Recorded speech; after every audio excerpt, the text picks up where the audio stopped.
কত রক্ত ঝরেছে, 30 লক্ষ মানুষ আত্মহতি দিল, 2 লক্ষ মা বোন তারা নিপীড়ন নির্যাতন সহ্য করে এত বড় ত্যাগ স্বীকার করল। তাকে কি ভোলা যায়? তাদের এই অবদান কি এ জাতি ভুলে যেতে পারে?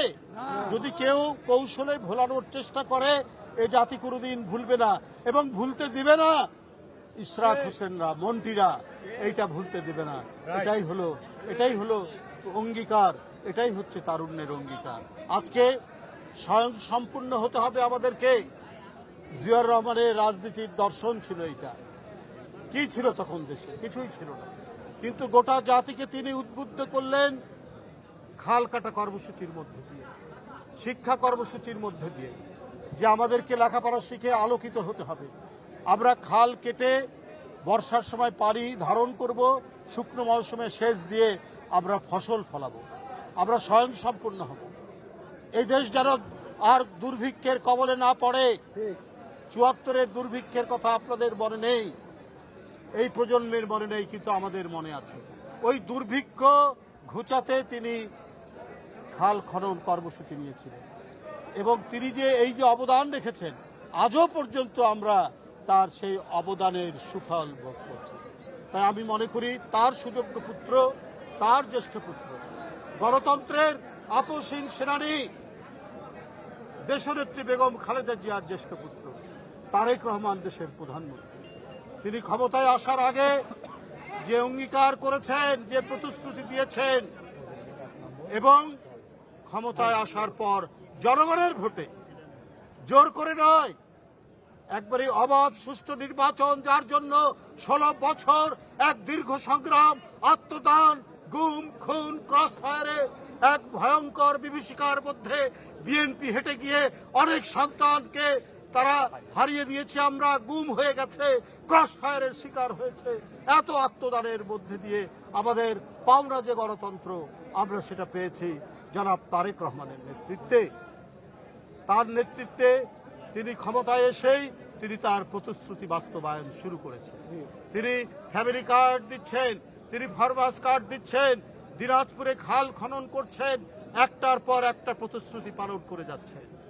তো সুতরাং আমি আগেও বলেছি যে তারেক রহমানের নেতৃত্বে আমরা আবার সব দিক থেকে, জ্বালানির সংকট, এই সংকট আমি আগেই বলেছি, এটা বাংলাদেশের জন্য নয়, এটা বাংলাদেশের নিজস্ব সংকট নয়, এটা বিএনপি এই সংকট তৈরি করেনি, এটা একটা আন্তর্জাতিক সংকট, এটা মধ্যপ্রাচ্যে যুদ্ধের কারণে এই সংকট, কিন্তু সেটাও আস্তে আস্তে কাটিয়ে উঠছে।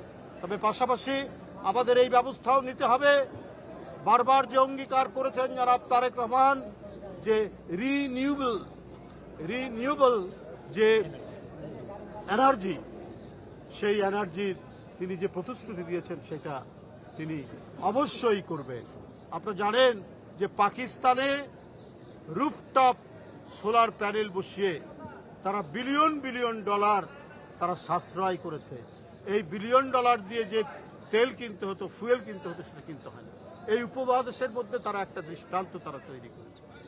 এই নবায়নযোগ্য যে জ্বালানি, অর্থাৎ সোলার মানে সৌর তাপকে দিয়ে যে জ্বালানির যে চাহিদা মেটানো হচ্ছে, বিদ্যুতের চাহিদা মেটানো হচ্ছে, বাংলাদেশ সেটা করবে। আমি সরকারের কাছে অনুরোধ করব, এই রুফটপ সোলার প্যানেলে যে ট্যাক্স আছে, সেই ট্যাক্স শূন্যের কাছাকাছি নিয়ে আসুন।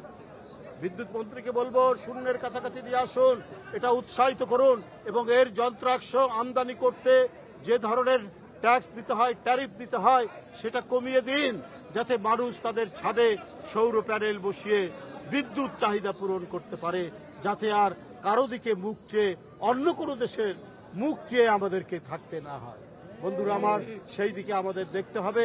আমাদের সরকারের যারা মন্ত্রীরা আছেন, তাদেরকে যদি সদা সতর্ক থাকতে হবে। সদা সতর্ক না থাকলে নানা দিক থেকে নানা ঘটনা মোকাবেলার প্রস্তুতি আপনাদের থাকতে হবে।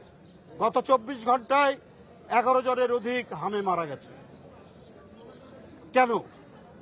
আজকে এই হাম মোকাবেলায় আগে থেকেই সতর্ক অবস্থা নিয়ে, আগে থেকেই এটা মোকাবেলা করার জন্য প্রস্তুতি নিতে হতো হেলথ মিনিস্ট্রিকে।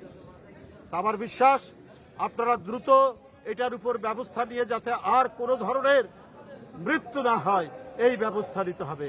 কারণ জনগণের কাছে জবাবদিহি সরকার হচ্ছে জনাব তারেক রহমানের নেতৃত্বাধীন সরকার।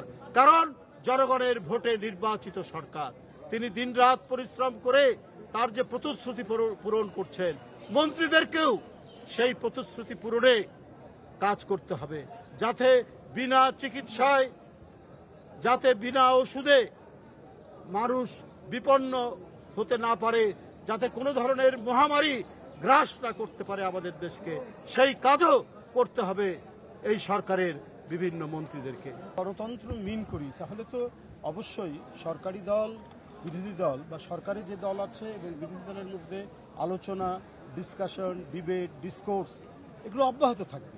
হ্যাঁ, প্রতিবাদ হতে পারে, প্রতিবাদও গণতান্ত্রিক আলোচনার বা গণতান্ত্রিক পদ্ধতিরই একটি অংশ, প্রতিবাদ করতে পারে, কিন্তু এর সাথে আলোচনাও থাকতে হতে পারে এবং আলোচনার মধ্যে দিয়েই বিভিন্ন ধরনের যে বিতর্কগুলো, সেই বিতর্কের অবসান হওয়া সম্ভব। কারণ আমরা মনে করি এখন যারা পার্লামেন্টে আছেন তারা প্রত্যেকেই ফ্যাসিবাদ বিরোধী সংগ্রামে তাদের একটা অবদান রয়েছে। তো সেই ক্ষেত্রে আমরা যদি গণতন্ত্রকে সাবলীল, স্বতঃস্ফূর্ত এবং শক্তিশালী করতে চাই, তো সুতরাং মানে পরস্পরের মধ্যে আলোচনার কোনো বিকল্প নেই। ডিবেট ডিসকাশনের মধ্যে দিয়েই যে উদ্ভূত যে প্রশ্নগুলি আছে সেই প্রশ্নের মীমাংসা হয়ে যাবে এবং তাতেই আমাদের গণতন্ত্র শক্তিশালী হবে। গণতন্ত্র শক্তিশালী হলে আমাদের অর্থনীতিও অত্যন্ত শক্তিশালী হবে এবং সার্বভৌমত্ব এবং স্বাধীনতাও শক্তিশালী হবে।